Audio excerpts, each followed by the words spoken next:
अस्सलाम वालेकुम। वालेकुम अस्सलाम। जैसे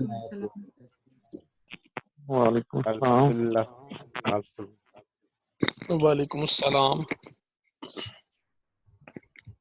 आज कुछ सेटिंग चेंज हो गई इसकी जूम की, मुझे वो एडमिट करना पड़ रहा है, यानी कि ना स्टूडेंट्स को वन बाय वन जितने लोग आ रहे हैं। पहले तो वो ये था कि जो ही मैंने वो एंटर किया तो यानी कि सब लोग यानी कि कनेक्ट हो गए। तो अभी मुझे वो एडमिट करना पड़ रहा है one by one. I think आपको वो शो हो रहा होगा वो मैसेज वेटिंग जूम वाला।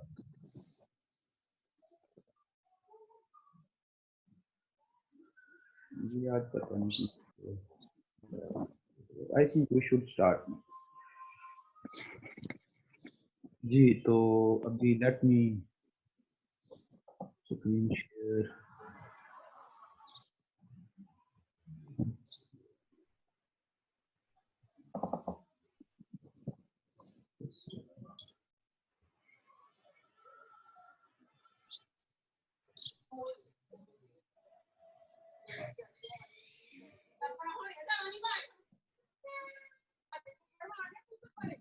ये पेज दूसरा खुल गया। मैं अभी first of all let me promote all of you.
जी फर्स्ट अवैस अनवर, आपने आपको अनम्यूट करें कहें। Okay sir. अवैस अनवर ठीक है। आवाज आ रही है आप लोगों को? यस सर आ रही है। आपको म्यूट किया हुआ है तो वो अनम्यूट करके तो पूछ सकते हैं question. So in the last lecture we were discussing about the Lipschitz community and we saw some examples कुछ एग्जांपल सॉल्व की थी जिसमें हमने ये कंक्लूजन ड्रा किया था कि यानी कि इनिशियल वैल्यू प्रॉब्लम का सॉल्यूशन एग्जिस्ट कर सकता है या नहीं कर सकता, ये दो ऑप्शन है। एग्जिस्ट करता है, नहीं करता, नहीं भी कर सकता। अगर एग्जिस्ट करता है तो यूनिक भी हो सकता है और फाइनाइट भी हो सकता है। ठीक है, फिर डोमेन के बारे में भी डिस्कस किया था। फिर हमने ये एक्चुअली हम ये जो नेक्स्ट डेफिनेशन जो है बहुत ज़्यादा कंटिन्यूटी, ये हमने अब रिजल्ट प्रूव करने हैं कि किस कंडीशंस के तहत, यानी कि अंडर व्हाट विच कंडीशंस के जो यानी कि जो इनिशियल वैल्यू प्रॉब्लम है उसका यूनिक सॉल्यूशन एग्जिस्ट है। ठीक है ना, सॉल्यूशन एग्जिस्ट करे और सॉल्यूशन यूनिक हो, यानी कि हमने वो जो तीन प्रॉपर्टी थी वेल पोस्डनेस की, उसके अकॉर्डिंग जो एग्जिस्टेंस और यूनिकनेस को जो है ना डिस्कस करना है। और finally also after that about the stability of the problem.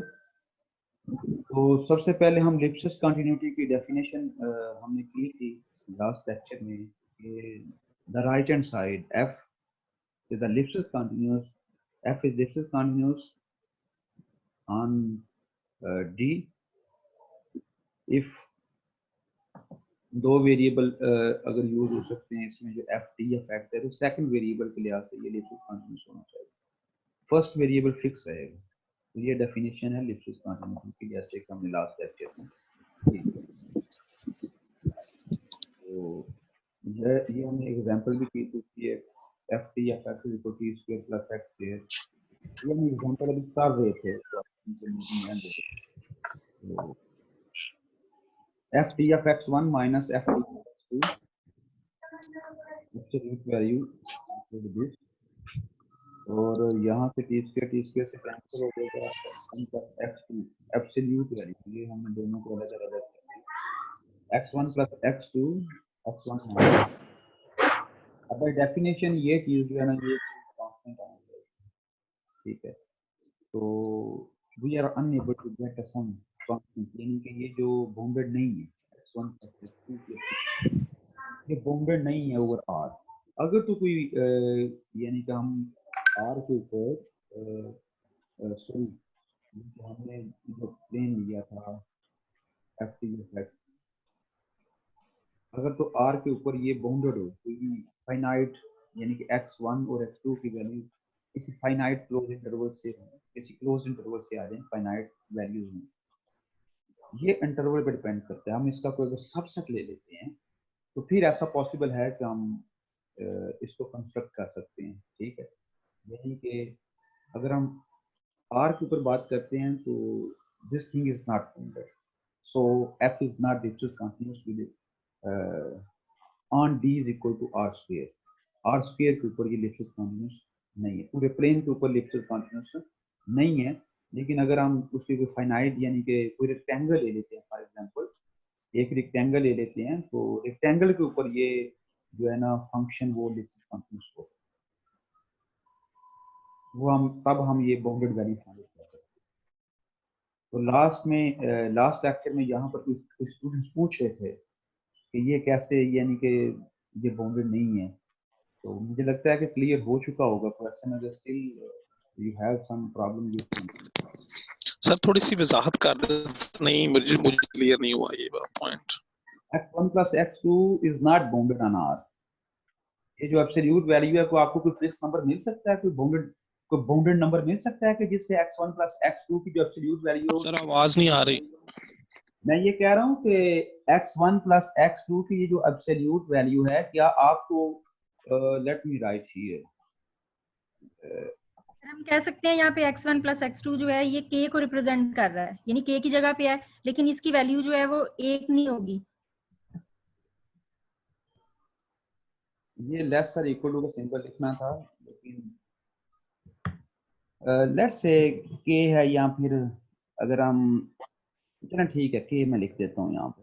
अब मुझे ये बताएं कि क्या हमें कोई ऐसा k नंबर मिल सकता है जिसमें कोई ऐसा फिक्स नंबर हमें k मिल सकता है जिसके अकॉर्डिंग हम पूरे प्लेन में रियल लाइन पूरी रियल लाइन के ऊपर x1 प्लस x2 की एब्सोल्यूट वैल्यू अगर लें तो लेस देन k हमें मिल जाए किसी फिक्स नंबर के अकॉर्डिंग। क्या ऐसा पॉसिबल है? हम रियल लाइन के ऊपर बात कर रहे हैं, फाइनाइट इंटरवल के ऊपर बात नहीं कर रहे। अगर हम किसी ये जैसे कि ये आर है, तो हम अगर इसका कोई सबसेट ले लेते, फॉर एग्जांपल हम एक सबसेट ले लेते 0 1, सॉरी दिस इज अगर हम कोई इसका सबसेट ले लेते 0 1,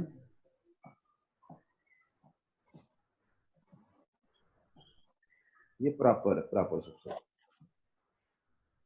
अगर हम R के अंदर कोई यानी कि फाइनाइट सबसेट ले लेते और X की वैल्यू किस इंटरवल में से होती, तो फिर ऐसा पॉसिबल था कि हम एक फिक्स K की वैल्यू फाइंड आउट कर सकते थे। लेकिन जब हम पूरे R के ऊपर बात करेंगे तो हमें इसका बाउंड नहीं मिल सकता x1 plus x2 की एब्सोल्यूट वैल्यू का। So we are unable to find the bound of this absolute value. So this function is not Lipschitz function, हमें एक K नहीं फाइंड आउट हो सकता, यानी कि सिंपल वर्जन यानी कि ये बाउंडेड अबव नहीं है, this thing is not bounded above, this function is not bounded above on R.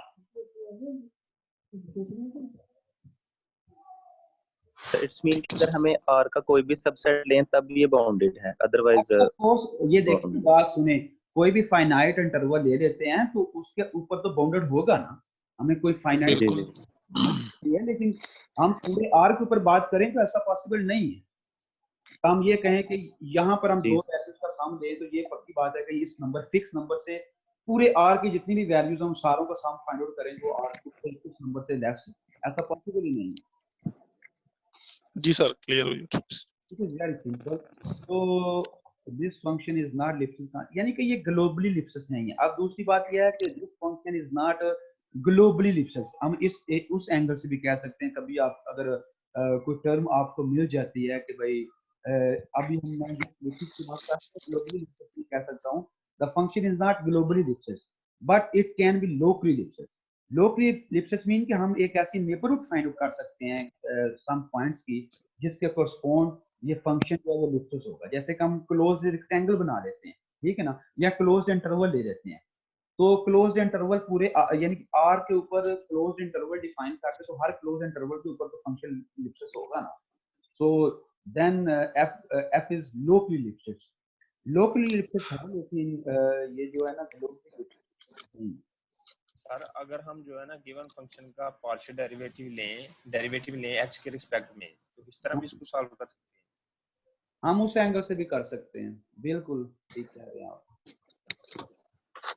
हम उस एंगल से भी कर सकते हैं कि अगर इसका पार्शियल डेरिवेटिव लेके तो अगर वो बाउंडेड है तो फिर भी हम चेक कर सकते हैं। सर इस फंक्शन का अगर पार्शियल डेरिवेटिव लें तो वो 2x आएगा ना, तो 2x का तो 2 कॉमन लेंगे तो x कम हार्ड हो जाएगा, तो फिर ये कैसे अनबाउंडेड होगा? तो बताएं मुझे कि 2x बाउंडेड है इसके ऊपर R के ऊपर?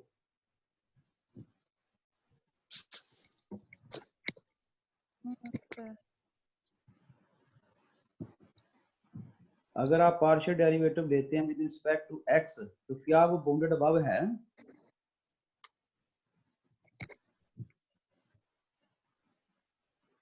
नहीं है बाउंडेड अबव।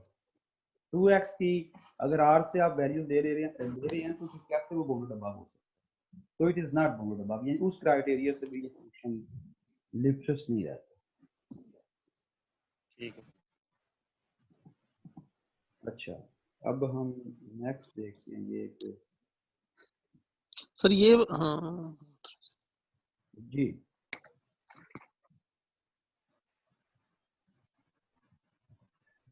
जी आप क्वेश्चन पूछने लगे थे। नहीं सर ठीक है, कंटिन्यू करें सर आप। ओके, ये एग्जांपल आपने खुद सॉल्व करना है। अच्छा सर, ये जरूरी है कि जो फंक्शन नॉट बाउंडेड होगा वो नॉट लिप्सिस होगा? अगर फंक्शन नॉट बाउंडेड है तो जरूरी है कि वो नॉट उससे पार्शियल डेरिवेटिव सॉरी ये जो बात कर रहा हूं, ये ऊपर रिमार्क था हमने पढ़ा था कि assume f is continuous and has partial derivative with respect to x on d, then partial f by partial x is bounded on x, d implies that f is lipless on, यानी कि ये if and only if की condition नहीं, if and only if की Okay. Condition नहीं है, if partial f bounded on B implies that f is ellipsis in X. अगर तो हमें boundedness का पता चल जाता है, then we see that the function is ellipsis continuous. और इसकी कन्वर्स स्टेटमेंट ठीक है, ठीक। नहीं है तो वो बाउंडेड भी नहीं है, लेकिन ये इफ एंड ओनली इफ की स्टेटमेंट नहीं है। Okay. अच्छा सर, ये जो आपने थर्ड वाली एग्जांपल कही है t स्क्वायर रूट x, इसकी सर जो इनइक्वालिटी बनेगी लिप्सन कांस्टेंट की, वो किस तरह कैसे बनेगी, इधर एक दफा उसके बारे में बता दें। इसकी थर्ड वाली एग्जांपल जो आप बता रहे थे, ये वाली t, हाँ जी इसके बारे में सर थोड़ा। ये आपने खुद सॉल्व करनी है, आप खुद ट्राई कीजिए। ये की है ना ट्राई, तो सर ये t कॉमन आ सर, जाता है और x1 की पावर 1/2 माइनस x2 की पावर 1/2 आता है, तो सर उसमें तो कोई k की वैल्यू फाइंड आउट नहीं होती। आप ट्राई करें, मैं नेक्स्ट लेक्चर में आपको बताऊंगा। ठीक है सर सर। ये हाँ, चलो ठीक है ट्राई सर। करें। और आपको हिंट ये देता हूं कि आप ऐसा करें कि t को कोई फिक्स वैल्यू इधर से ले लें, इधर से कोई t की फिक्स वैल्यू ले लें, ठीक है। ज़ाहिर t तो फिक्स रहना है ना, हाँ जी तो फिक्स रहता है ना जब आप अप्लाई करते हैं कि t की, हिंट दे रहा हूं कि t की कोई फिक्स वैल्यू यहाँ से ले लें, यानी कि सर 0 या 1 मेरी बात, या 0 ले ले। Listen to me, listen to sir 0 पे अनबाउंडेड हो जाए। अभी यानी कि जब लिप्सिस कॉन्टिन्यूस की बात होती है तो लिप्सिस कॉन्टिन्यूस तब होता है जब वो उस डोमेन में हर पॉइंट के ऊपर वो जो इनइक्वालिटी है सेटिस्फाई हो। तो अगर हम किसी एक हम फिक्स नंबर ले लें और फिक्स नंबर लेके तो हमसे वो हम ये शो करते हैं कि वो इनइक्वालिटी सेटिस्फाई नहीं हो रही, then we say that function is not Lipschitz. ठीक है ना, एक तो ये चीज चेक सर कीजिए। रिपीट कीजिएगा सर, काइंडली रिपीट कीजिएगा। मैं ये कह रहा हूँ कि जब हमने लिप्सिस कॉन्टिन्यूटी की बात चेक कर रहे होते हैं तो हमने ये चेक करना होता है कि डोमेन में से हर पॉइंट के ऊपर टी एक्स, यानी कि हर पॉइंट के करस्पॉन्ड जो है ना वो, यानी कि वो इनइक्वालिटी सेटिस्फाई होनी चाहिए। लेकिन अगर यहाँ से हम टी फिक्स कर लेते हैं, वैसे भी टी को फिक्स रहता है, जस्ट एक्स जो है ना उस पर हम वेरिएशन लेते हैं। तो टी को फिक्स कर लें, फॉर एग्जाम्पल टी को 1 ले लें आप, ठीक है। टी को 1 लेके तो एक्स की वैल्यू आप x1 और x2, x1 फॉर एग्जांपल 0 ले लें और x1 आप x ही ले लें, तो चेक करें कि क्या उसका क्या, यानी कि ये हिंट है, इससे क्वेश्चन सॉल्व हो जाएगा। मैंने समझ लें कि क्वेश्चन का आपको 75% बता दिया। आप t को फिक्स कर लें, फॉर एग्जांपल t को 1 ले लें और x1 जो है वो 0 ले लें और x2 जो है वो आप x ले लें, तो आप इसको सॉल्व कीजिए और चेक कीजिएगा कि क्या आपको वो k मिल सकता है कि नहीं। अगर तो k मिल सकता है तो फाइनाइट नंबर आ जाता है, तो फिर ये लिप्सिस होगा, अदरवाइज इट इज नॉट।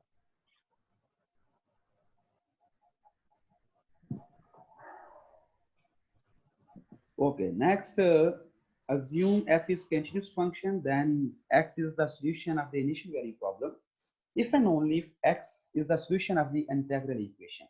यानी कि हम अगर इनिशियल वैल्यू प्रॉब्लम का हमें पता है कि वो सॉल्यूशन है, तो फिर वो इस इंटीग्रल सॉल्यूशन का भी, ये इंटीग्रल इक्वेशन का भी सॉल्यूशन होगा। इसका मतलब ये है कि जब हम इनिशियल वैल्यू प्रॉब्लम को सॉल्व किया करेंगे, तो अगर हम इनिशियल वैल्यू प्रॉब्लम का सॉल्यूशन फाइंड आउट करना चाह रहे हैं तो हम अज्यूम अगर ये इंटीग्रल इक्वेशन कर लें, तो अगर इंटीग्रल इक्वेशन का सॉल्यूशन हम फाइंड आउट कर लेते हैं तो इट्स मीन दैट कि वो सॉल्यूशन जो है वो इनिशियल वैल्यू प्रॉब्लम का भी होगा।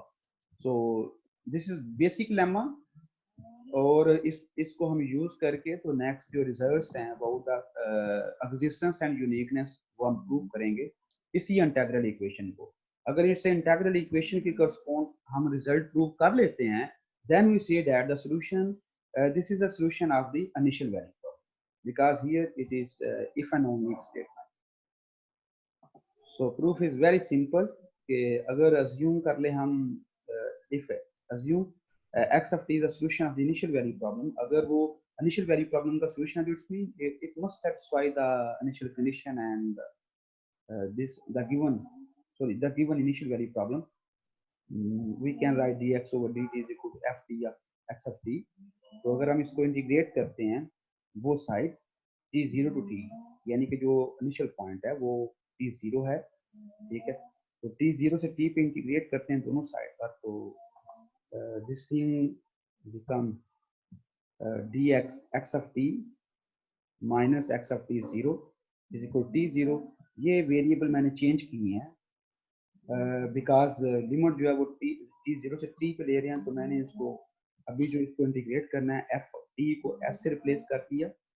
इंटीग्रेंट को हमने टी को एस से रिप्लेस कर दिया और डी एस के लिहाज से जब इंटीग्रेट करेंगे फिर फाइनल लिमिट जब टी पुट करेंगे तो वो टी में फंक्शन आ जाएगा। ठीक है, तो ये जब इसको हमने सिंप्लीफाई किया तो it's mean that x of t is equal to x zero plus integration from t zero to t जो हमें रिक्वायर्ड था, जो इंटीग्रल इक्वेशन थी वो हमने हल कर ली। यानी कि इट इज वेरी सिंपल और ट्रिवियल प्रूफ है इसका। अज्यूम एक्स, अब कन्वर्स ये है कि अगर अज्यूम कर लेते हैं x is the solution of the integral equation, that is the integral equation since F is continuous, हमें पता है कि कंटीन्यूअस हमने अज्यूम किया हुआ है, तो ये जो इंटीग्रल है वो भी कंटीन्यूअस है। ठीक है, दिस मस्ट बी कंटीन्यूअस। तो इसको अगर हम डिफरेंशिएट करते हैं both side the given integral equation को, इसी को हम अगर दोनों साइड पर हम इंटीग्रेट करते हैं दिस थिंग, अगर हम इसको इंटीग्रेट करते हैं बोथ साइड तो x prime f of t by first fundamental theorem, this f by t and the further derivative of t is 1, so here it must be f of t x of t into 1, so ये वहाँ वैसे ही रहेगा। t 0 put करेंगे तो t 0 of course it is fixed number, so its derivative is 0, so here by first fundamental theorem it must be x prime of t is equal to f of t x of t, यानी कि ये हमने prove कर ली है। so it's mean that कि x of t हमने suppose किया था कि इंटीग्रल इक्वेशन का सॉल्यूशन, तो it is the also solution of the given initial value problem, so x of t is the solution of the initial value problem। यानी कि जब हम रिजल्ट प्रूव करेंगे तो अगर हमने अज्यूम किया है कि वो इंटीग्रल इक्वेशन का सॉल्यूशन है, तो it must be the solution of the given initial value problem. Next is the Gronell inequality। This inequality gives us the upper bounds of the solution, bounds of the solutions। ठीक है, assume m is a fixed constant number and h is a continuous function for some t0 is the initial point from the real numbers, and u of t is the continuous solution of the inequality this। अगर u इस inequality का solution है then u of t is bounded by this inequality, यानी कि अगर u इस inequality का solution है, इसको satisfy कर रहा है, then u of t is less or equal to m times exponential t0 t h of s, यानी कि इसका जो solution है उससे वो बाउंड हो इस इनइक्वालिटी के सॉल्यूशन से। तो हम प्रूफ करते हैं इसको कि ये कैसे इसका प्रूफ किया है कि लेट हम सपोज कर लेते हैं, अज्यूम कर लेते हैं जो गिवन थिंग है हमारे पास, late r of t is equal to m plus t0 to t this thing, and then for t greater or equal to t0 because t0 is the initial point, अगर हम इसको derivative लेते हैं r prime t इसका constant है 0 आ जाएगा, इसके ऊपर by first fundamental theorem of calculus h of t r of t t का फर्दर डेरिवेटिव 1 आ जाएगा, इसका 0 हो गया, तो r prime t is equal to h of t u of t, and this thing is less or equal to because इसको हमने r के equal suppose किया था। जो फर्स्ट थिंग है इसको हमें इस ये जो राइट हैंड साइड है इसको हमने r के इक्वल सपोज किया, तो यहाँ से हमें पता चल गया कि u of t लेस और equal to r of t, तो ये हमने यहाँ पे यूज कर लिए h of t u of t is less or equal to h of t r of t, which means that r prime t minus h of t r of t is less or equal to 0। अगर ये less or equal to 0 है तो this is the we can solve it by separation of variable or if we multiply both sides by e की power minus h of s d of s, then इसका जो होगा integrating factor integrating जो factor होगा वो e की power minus H of S D F S होगा, तो हम उससे मल्टीप्लाई कर देते हैं सारी इक्वेशन को, तो ये हो r of t minus, I think it must be here the prime, this thing here, ये यहाँ पे मिस्टेक है, दिस थिंग यहाँ पर डेरिवेटिव होगा,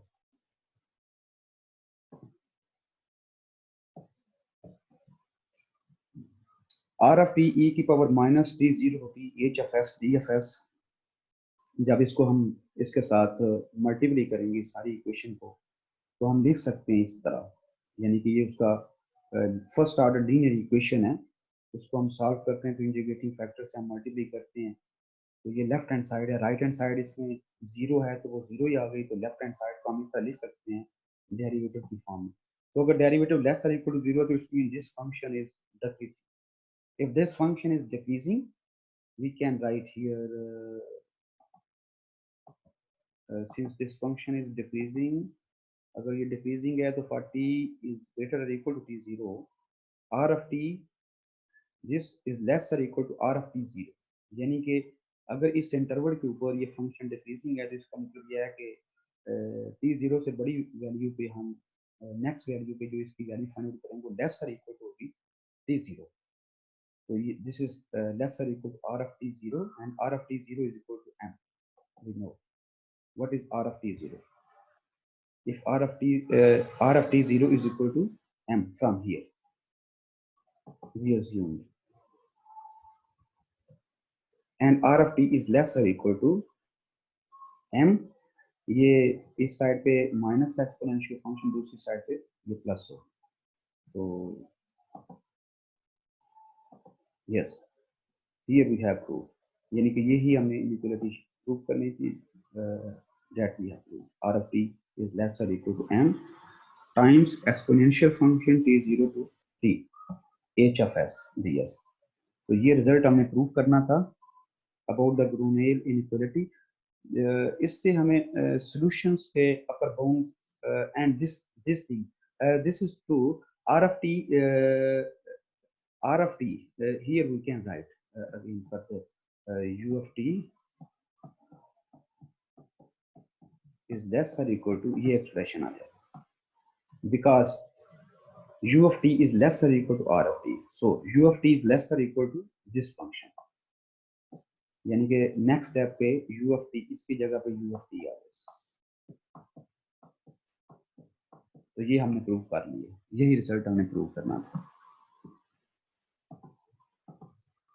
और ये नेक्स्ट जो है वो वेरी ट्रिवियल रिजल्ट है कि अगर हम m जो कांस्टेंट है वो हम जीरो अज्यूम कर लेते हैं, यानी कि फिक्स कर लेते हैं कि m जीरो है, then u of t is identically same, जो u of t है वो मस्ट बी जीरो, ये हमने प्रूव करना है, and this is assignment for you, you have to prove by yourself,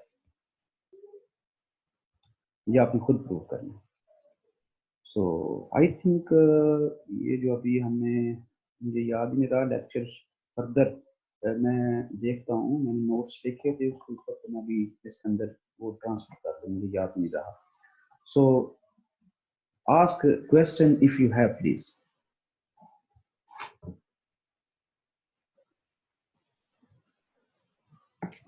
sir मैंने पूछना था ये हम बुक में से कौन से वाला यूनिट पढ़ रहे हैं?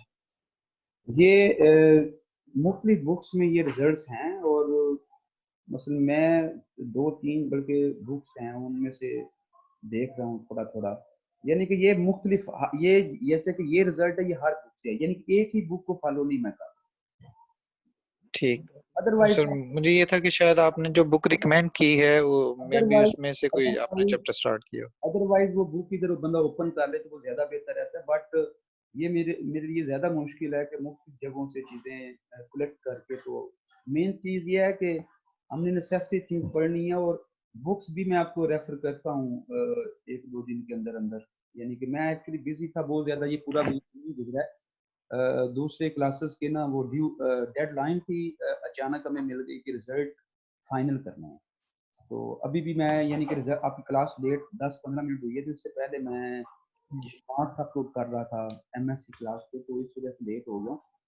ये वीक बहुत बिजी गुजरा है, तो इंशाल्लाह नेक्स्ट वीक ऑलमोस्ट यानी कि रिलैक्स हो जाएंगे। तो फर्दर मैं बुक्स भी आपको सेंड करता हूँ। एक तो एलिमेंट्री बुक सेंड करूँगा पहले, आपको ज़्यादा ठीक इजीली चीज़ें समझ आ जाए, क्योंकि ये मैं जो बुक फॉलो कर रहा हूँ ये टोटली अब्स्ट्रैक्ट है। यानी कि मैं एक्चुअली वो बुक एक दो तलाश कर रहा हूँ जिसके अंदर थोड़ा सा प्रैक्टिकल एग्जांपल्स भी हों, जिनको आप एग्जांपल को सॉल्व करके तो क्वेश्चन को समझ सकते हैं थ्योरी को।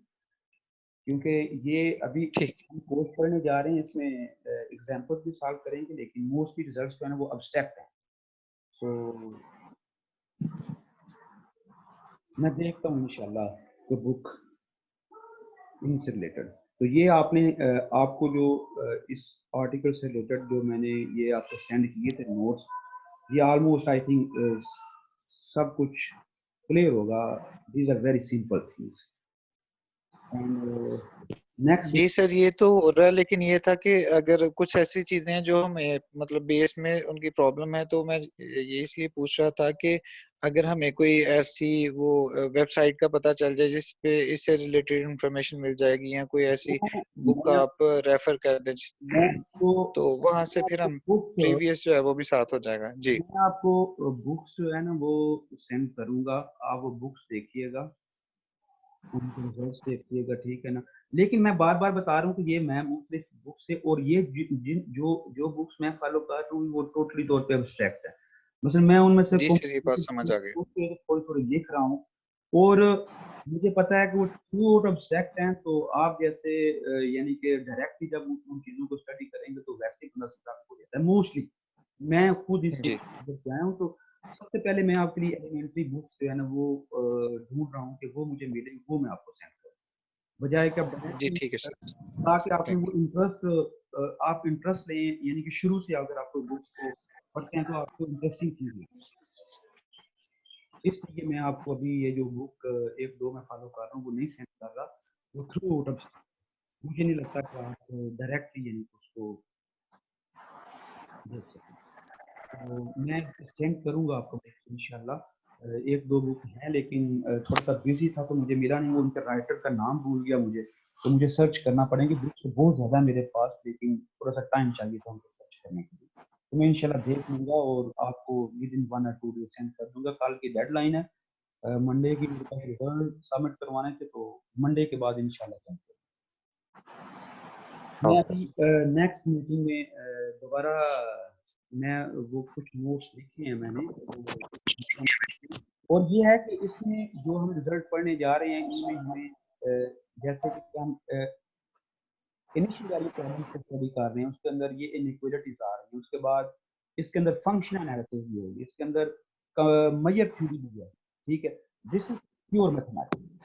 जो फील्ड में मैं हूँ, यानी कि ये जस्ट वो क्वेश्चन सॉल्व नहीं करने, इसमें थ्योरेटिकल रिजल्ट्स हैं about the existence and uniqueness of the problem. इसमें मैयर थ्योरी भी होगी, इसमें फंक्शनल एनालिसिस भी होगी, ठीक है। तो सेट थ्योरी भी, और ये डिफरेंशियल इक्वेशंस। डिफरेंशियल इक्वेशंस के मोस्टली हमने प्रॉब्लम सॉल्व नहीं की करने, जस्ट हमने उसके रिजल्ट्स ही हमने डिस्कस करने हैं कि अंडर व्हाट कंडीशन। जैसे कि ये देखें, जो हमने लिप्सिस कंटिन्यूटी की बात की है, तो हमें जो इनिशियल वैल्यू प्रॉब्लम था, मैं दोबारा एक बात आपको बताता चलूं कि x prime is equal to f, ये जो एफ टी या फैक्स समथिंग है। तो हमने जैसे कि अगर ये रिजल्ट है हमारे पास कि पिकर का रिजल्ट है कि अगर if F is Lipschitz continuous then the initial value problem has a unique solution. तो इट्स मीन के ये रिजल्ट है, एफ के ऊपर हमें डिफरेंट काइंड की अजम्पशंस चाहिए इसकी एग्जिस्टेंस के बारे में।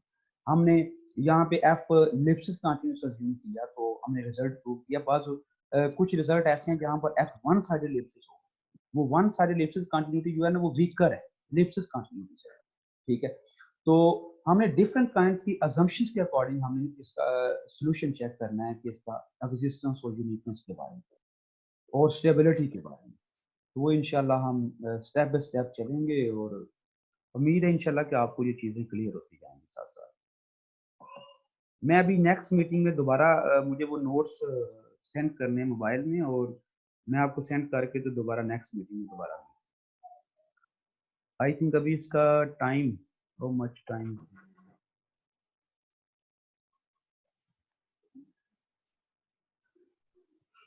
टाइम तो अभी मुझे शो ही नहीं हो रहा। सर 9:55। नो मतलब कि इस मीटिंग का टाइम कितना रहेगा ये तो अभी शो ही नहीं हो रहा मुझे। अच्छा अच्छा I think if we have time, we can start in this meeting. Let me wait, just wait 5 minutes, and I will send notes in the group, and then I can share. Mobile में है तो मुझे पहले laptop में send करना पड़ेगा। जी sir ठीक है करना। Just wait.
आवाज नहीं आ रही, किसी और को आ रही है?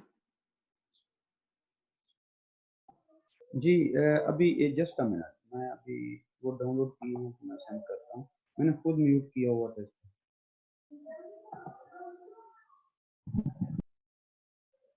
ये फाइल मैंने सेंड की है इधर।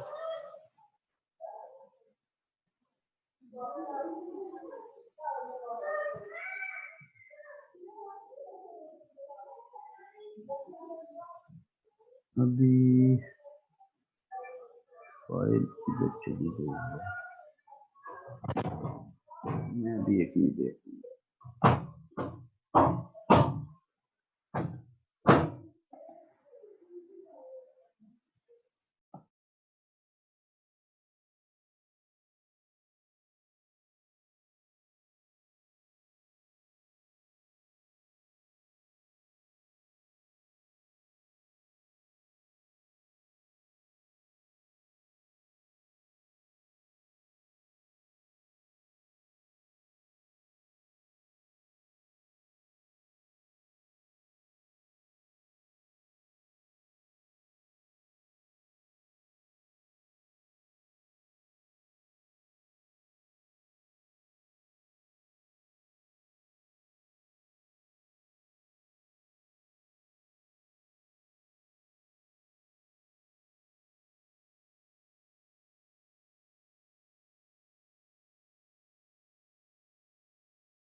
Okay, now let's start.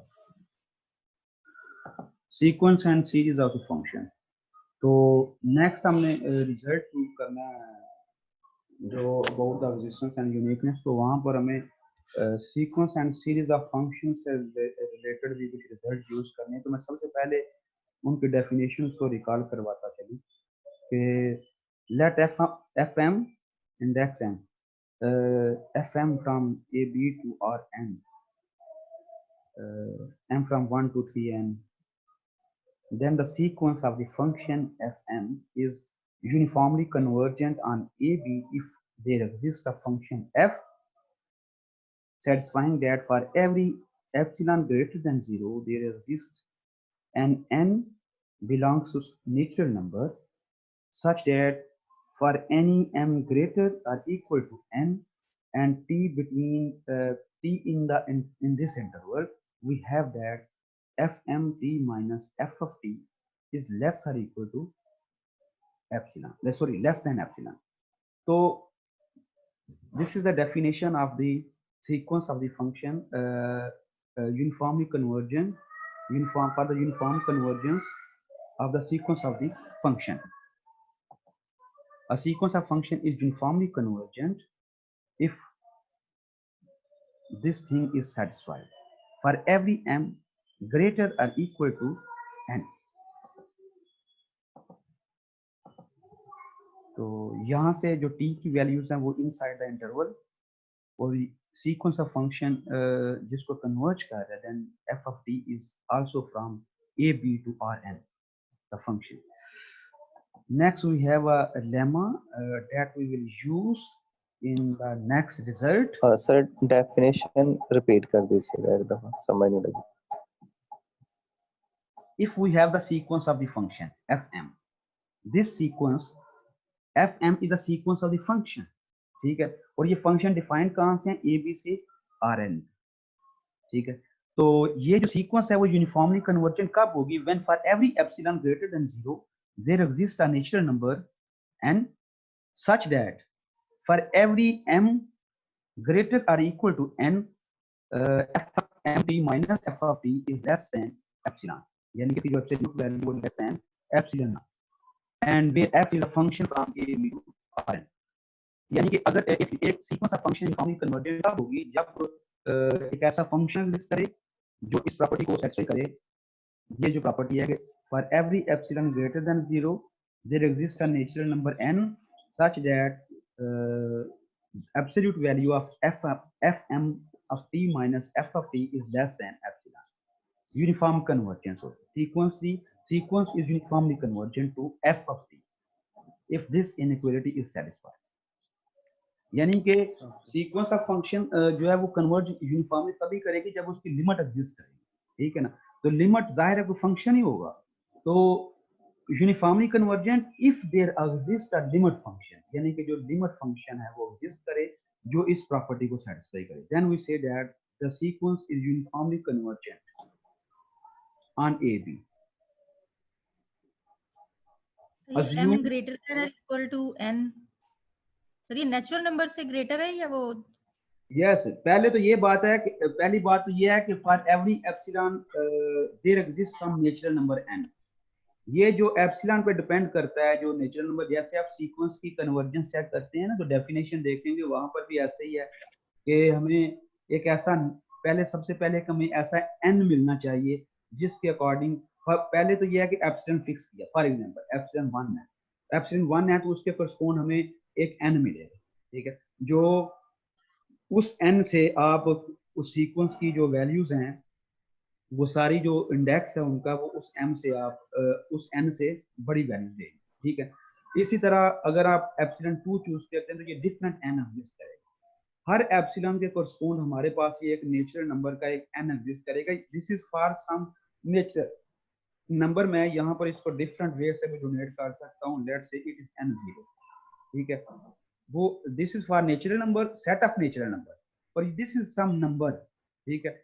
इसको मैं may be it can B say that small n, अगर स्मॉल n, सर ये स्मॉल n से रिप्रेजेंट होना चाहिए, स्मॉल n से रिप्रेजेंट कर देंगे। तो फॉर एवरी m ग्रेटर और इक्वल टू स्मॉल n, ठीक है, अगर ये प्रॉपर्टी सेटिस्फाई हो तो then we say that the sequence is uniformly convergent. ये वैसे ही है ना, फॉर एग्जांपल अगर हम ये लाइन के ऊपर वैसे मैं एक ये देखूं कि अगर ये एक पॉइंट है तो इसके करस्पॉन्ड ये एक सीक्वेंस है, तो अब ये जो वैल्यू अगर हम एप्सिलॉन चूज करते हैं तो फॉर एग्जांपल कुछ ऐसी वैल्यूज है, ये सीक्वेंस है, सॉरी ये लिमिटिंग वैल्यू, ये सारी सीक्वेंस है, तो हम एप्सिलॉन चूज करते हैं ना तो उसके करस्पॉन्ड हमारे पास एक n ऐसा मिलेगा जिसका इस पॉइंट के करस्पॉन्ड जो डिस्टेंस है इन सारे पॉइंट्स का इस पॉइंट से जितने भी ये पॉइंट्स उन सारों का डिस्टेंस लेस देन एप्सिलॉन आना चाहिए। अगर एप्सिलॉन बड़ा चूज करते हैं, ठीक है, फिर तो ये ज्यादा पॉइंट आते जाएंगे, ठीक है ना। फिर मे बी कि जो m है वो यहाँ पर आ जाए, मेरी बात समझ रही है कि नहीं। ये जो n है यानी कि सीक्वेंस नेचुरल नंबर, यानी कि उसका जो इंडेक्स होगा वो नेचुरल नंबर होंगे ना, सीक्वेंस की जो डोमेन होती है वो नेचुरल नंबर होती है। इट्स मीन के अगर एप्सिलॉन हम बहुत छोटा ले लेते हैं, वो स्मॉल, तो इट्स मीन के फिर वो जो n होगा वो मे भी यहाँ तक, यहाँ पर आ जाएगा, यहाँ से लेकर जितने भी पॉइंट्स हैं यानी कि जितनी भी सीक्वेंस के जो टर्म्स हैं उनका इस लिमिटिंग वैल्यू से जो डिस्टेंस है वो लेस देन एप्सिलॉन। अगर एप्सिलॉन बढ़ाते चले जाएंगे तो ये वैल्यू जो है ना वो हमारी बढ़ती चली जाएगी, जो n की वैल्यू डिपेंड करता है, ये सीक्वेंस जो है वो डिपेंड करता है डिक्रीजिंग सीक्वेंस है कि या इंक्रीजिंग सीक्वेंस है। ये मैं वैसे मैं ग्राफिकली बता रहा हूँ। अगर हम प्लेन में बात करते हैं तो ये एक पॉइंट है फॉर एग्जांपल, तो अगर हम यहाँ पे हम एप्सिलॉन फिक्स करते हैं कि एप्सिलॉन फॉर एग्जांपल एप्सिलॉन 2 ले लेते हैं, तो यहाँ से लेके इस पॉइंट से लेके वो पॉइंट सारे जिनका डिस्टेंस 2 से लेस देन, ठीक है, फॉर एग्जांपल वो ये पॉइंट है। अब एप्सिलॉन 3 चूज करते हैं, ठीक है, तो फिर ऑफ कोर्स ये डोमेन ये जो पॉइंट्स हैं वो और बढ़ जाएंगे, फिर हमें n जो है वो फॉर एग्जांपल वो यहाँ पर आ जाए कि अब ये भी पॉइंट्स आ गए उसके अंदर इन्वॉल्व हो गए। एप्सिलॉन बढ़ाते चले जाएंगे तो वो n की वैल्यू यानी कि सीक्वेंस की ज्यादा वैल्यू उसके अंदर आ सकती है। ये डिपेंड करता है वैसे सीक्वेंस डिक्रीजिंग है या इंक्रीजिंग। इसी तरह अगर हम sorry next we have a result about assume this sequence the function functions from the given sequence. The sequence of the function is continuous and converge uniformly. If the sequence of the function is continuous and converge uniformly, then f is infinite function जो limiting value, इसका मतलब यह है कि अगर हमारे पास एक sequence of continuous function है और वो यूनिफॉर्मली कन्वर्ज कर रही है तो इसलिए कि उसकी जो लिमिटिंग वैल्यू है वो भी कंटीन्यूअस होगी, और ये वाला जो इंटेग्रल थी ये यानी कि ये इक्वालिटी भी सेटिस्फाई करेगा if we take the limit m tends to infinity a to b f of m of t dt is equal to a to b limit integral from a to b of the given function. यानी कि ये बड़ी property satisfy होगी if we are choosing the sequence of the function is continuous and the converge uniformly, then we can in the next result if we have this this thing we can apply the this equality. C A B sir ये किस चीज को represent कर रहा है sir, ये नहीं समझ The I. collection of the continuous function from a b to rn. Sir collection of f को हमने डिफाइन कैसे किया था ऊपर के a b से rn के ऊपर डिफाइन किया था ना, fm जो है वो a b से rn के ऊपर डिफाइन किया था ये ऊपर डेफिनेशन में। तो यहाँ पे ये फंक्शंस a b से rn के ऊपर है, लेकिन ये c जो है ये रिप्रेजेंट कर रहा है कि कंटीन्यूअस। मतलब ये है कि ये एक सेट है, ये जो सारा सेट है c from a b to rn, ये एक ऐसा सेट है जिसके अंदर वो सारे कंटीन्यूअस फंक्शन हैं जिनकी डोमेन a b और रेंज rn है। This is a set, a collection of the continuous function.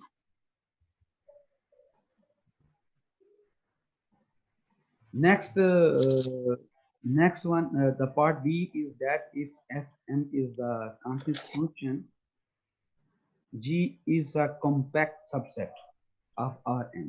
g कोई compact subset है rn का, और fm जो है वो uniformly converge कर रही है, then for any g, any continuous function g कहाँ से है? From set g compact sets to rn, जिसकी डोमेन जो है वो compact set, ठीक है, compact set है to rn, then this sequence is converged uniformly. g f of m of t is equal to g f of t. तो ये composition जो है ऑफ कोर्स जो फंक्शन की जो यहाँ पे हम अप्लाई करेंगे तो ये कंपोजिशन होगी एफ एम ऑफ टी की जो डोमेन है वो क्या है ए बी टू जी। इसका मतलब ये जो इसकी रेंज होगी वो जी की डोमेन होगी। तो जी की डोमेन जो है वो G from G to R N. तो रेंज जो है, जो इसकी रेंज है वो एक्चुअली इसी फंक्शन की रेंज होनी चाहिए, ठीक। तो it's mean that G composition F M, ये डिफरेंट भी हो सकती है इसकी रेंज, but here we have defined the function in this way, g from fm of t, यानी कि ये जो सीक्वेंस ऑफ फंक्शन होगा ये हमारे पास जो सीक्वेंस ऑफ फंक्शन होगा। पहले ये बात है कि हमारे पास सिंपल कंटीन्यूअस फंक्शन की सीक्वेंस है जो कन्वर्ज कर रही यूनिफॉर्मली, ठीक है। हम देन फॉर एनी जी, अब कोई भी एक ऐसा कंटीन्यूअस फंक्शन ले रहे जिसकी डोमेन g है जो कॉम्पैक्ट सेट है, तो g को हम उस सारी सीक्वेंस के ऊपर अप्लाई करें तो ठीक है, जो उसका आंसर आ रहा है then that sequence is converged uniform. Simply again we get the sequence of the function, that sequence also converge uniformly if g is compact subset of Rn. This is result, and about the proof I will see later. इसका proof बाद में करेंगे,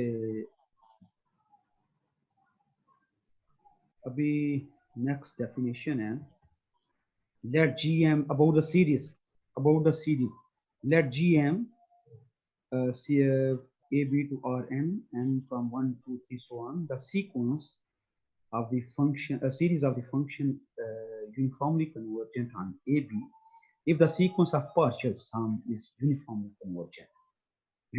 convergent। आप देखें सबसे पहले sequence की definition इसलिए की है हमें सीरीज की डेफिनेशन, सीरीज की कन्वर्जेंस की बात करनी है, यूनिफॉर्मली कन्वर्जेंस की, ये चीजें कनेक्टेड हैं। जैसे कि यहाँ पे क्या है, सीरीज फंक्शन की जो सीरीज है, series of function converge uniformly if the sequence of partial sum, इसकी जो पार्शियल सम की जो सीक्वेंस है वो कन्वर्ज करे यूनिफॉर्म। सीक्वेंस ऑफ कोर्स इसकी जो सीक्वेंस बनेगी वो फंक्शन, ये फंक्शन ही है ना। f1 जो फंक्शन है वो हमने डिफाइन कर लिया जो फर्स्ट पार्शियल सम है, f2 जो है वो सेकंड पार्शियल सम है, F3 जो है वो थर्ड पार्शियल सम है। इस तरह हमारे पास जो सीक्वेंस ऑफ फंक्शन कंस्ट्रक्ट हो जाएगा पार्शियल सम की। तो जो सीक्वेंस ऑफ फंक्शन जो है अगर वो यूनिफॉर्मली कन्वर्ज करता है then we say that the given series is uniformly convergent. And also we use some test. Here we have lemma that gives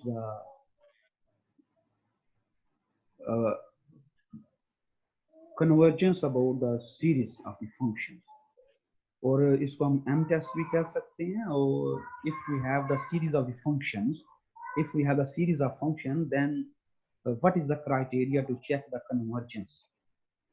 Assume there exists a constant m index m, ये small m है।